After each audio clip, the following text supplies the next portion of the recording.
News, सच जरूरी है। ज्यादा मक्खन लगाने वाला नहीं, काम पसंद आए तो वोट दे, नहीं तो रिजेक्ट करे। नितिन गडकरी जी के दो टूक। नमस्कार, मैं हूं आपके साथ सोनल और आप देख रहे हैं एमएनएस न्यूज नेटवर्क। तो आइए खबर जानते हैं विस्तार से।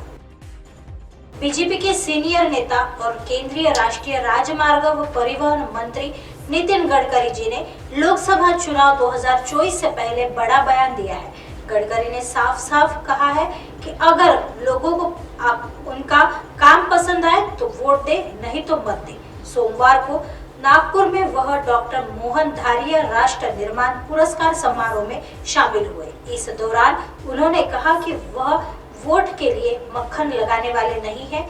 गडकरी जी ने कहा, मैं देश में जैव ईंधन और वाटरशेड संरक्षण सहित कई प्रयास कर रहा हूँ। अगर लोग इन्हें पसंद करते हैं तो ठीक है, नहीं तो मुझे वोट मत दे। मैं पॉपुलर पॉलिटिक्स के लिए ज्यादा मक्खन लगाने को तैयार नहीं हूँ।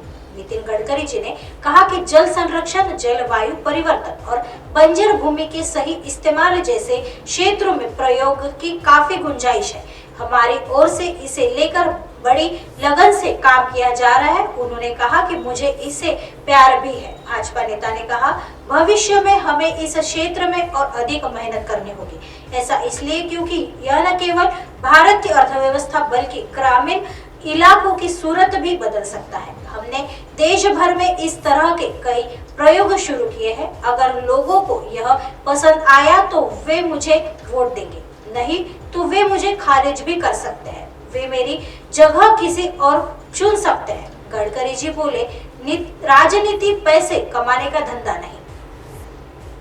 केंद्रीय मंत्री जी ने कहा कि राजनीति पैसे कमाने का धंधा नहीं है। उन्होंने कहा, राजनीति का अर्थ सामाजिक कार्य, राष्ट्रीय मुद्दों को हल करना और विकास से जुड़े कार्य को भी है।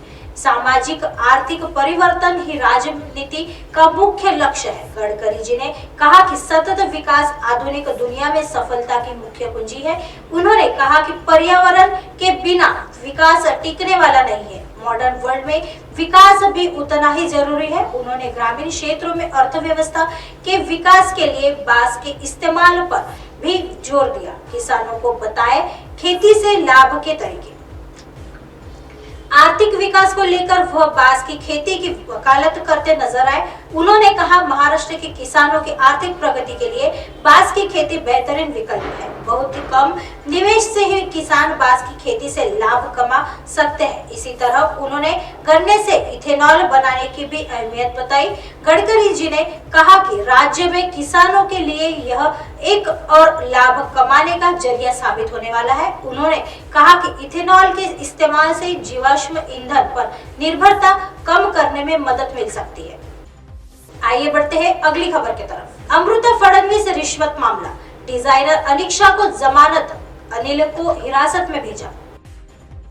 महाराष्ट्र के उप मुख्यमंत्री देवेंद्र फडणवीस जी की पत्नी अमृता फडणवीस जी को फौजदारी मामले में हस्तक्षेप के लिए कथित रूप से रिश्वत की पेशकश करने और उनसे 10 करोड़ रुपए की वसूली का प्रयास करने के आरोप में गिरफ्तार डिजाइनर अनिक्षा जयसिंघानी को अदालत ने सोमवार को जमानत दे दी। अतिरिक्त सत्र न्यायाधीश डीडी आलमाले ने अनिक्षा जयसिंघानी की जमानत याचिका को मंजूरी दी। अमृता फडणवीस जी की शिकायत पर 20 फरवरी को दक्षिण मुंबई के मालाबार हिल्स थाने में दर्ज प्राथमिकी के सिलसिले में पुलिस ने 16 मार्च को अनिक्षा को गिरफ्तार किया था। पुलिस के अनुसार डिजाइनर पर अमृता से 10 करोड़ रुपए की मांग करने का भी आरोप है। अनिक्षा जयसिंघानी ने सभी आरोपों से इनकार किया है। अनिक्षा के पिता व संदिग्ध सटोरियो अनिल जयसिंघानी को पुलिस ने 20 मार्च को गुजरात से गिरफ्तार किया था। इन पिता पुत्री के अलावा पुलिस ने उनके रिश्तेदार निर्मल जयसिंघानी को भी गिरफ्तार किया था। वह भी 27 मार्च तक पुलिस हिरासत में है।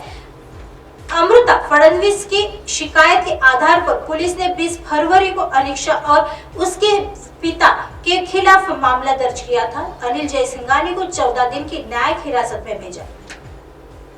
महाराष्ट्र के उप मुख्यमंत्री देवेंद्र फडणवीस जी की पत्नी अमृता को कथित रूप से ब्लैकमेल करने और रिश्वत की पेशकश करने के मामले में यहाँ एक अदालत ने सोमवार को संदिग्ध सटोरियो अनिल जयसिंघानी को 14 दिन की न्यायिक हिरासत में भेज दिया। अनिल को पिछले सप्ताह उसके रिश्तेदार निर्मल जयसिंघानी के साथ गुजरात से गिरफ्तार किया गया था। सोमवार को हिरासत अवधि खत्म होने पर दोनों को अतिरिक्त सत्र न्यायाधीश डी अलमाले के समक्ष पेश किया गया। विशेष लोक अभियोजक अजय मिसर ने दोनों को हिरासत अवधि और 5 दिनों के लिए बढ़ाने का अनुरोध किया, लेकिन अदालत ने उन्हें न्यायिक हिरासत में भेज दिया।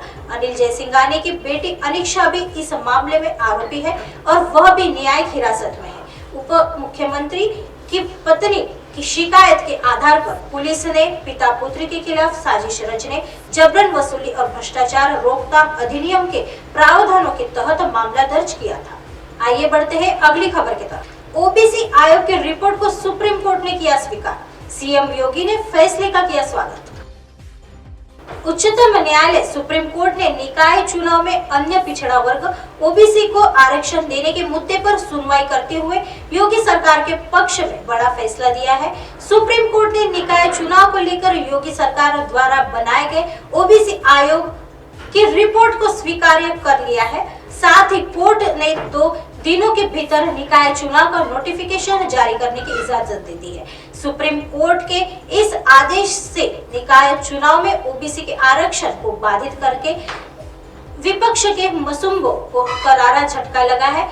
वहीं मुख्यमंत्री योगी आदित्यनाथ ने सुप्रीम कोर्ट के फैसले का स्वागत किया है। उन्होंने कहा कि सुप्रीम कोर्ट द्वारा ओबीसी आयोग की रिपोर्ट स्वीकार कर ओबीसी आरक्षण के साथ नगरीय निकाय चुनाव कराने का आदेश स्वागत योग्य है। सीएम योगी ने कहा कि सरकार ओबीसी आरक्षण हेतु प्रतिबद्ध थी एवं सर्वोच्च न्यायालय द्वारा दिए गए समय सीमा के भीतर ही सारी कार्रवाई कर ली। उन्होंने कहा कि अवधि सम्मत तरीके से आरक्षण के नियमों का पालन करते हुए उत्तर प्रदेश सरकार समयबद्ध ढंग से नगरीय निकाय चुनाव कराने हेतु प्रतिबद्ध है। माननीय उच्चतम न्यायालय द्वारा ओबीसी आयोग की रिपोर्ट स्वीकार कर ओबीसी आरक्षण के साथ नगरीय निकाय चुनाव कराने का आदेश स्वागत।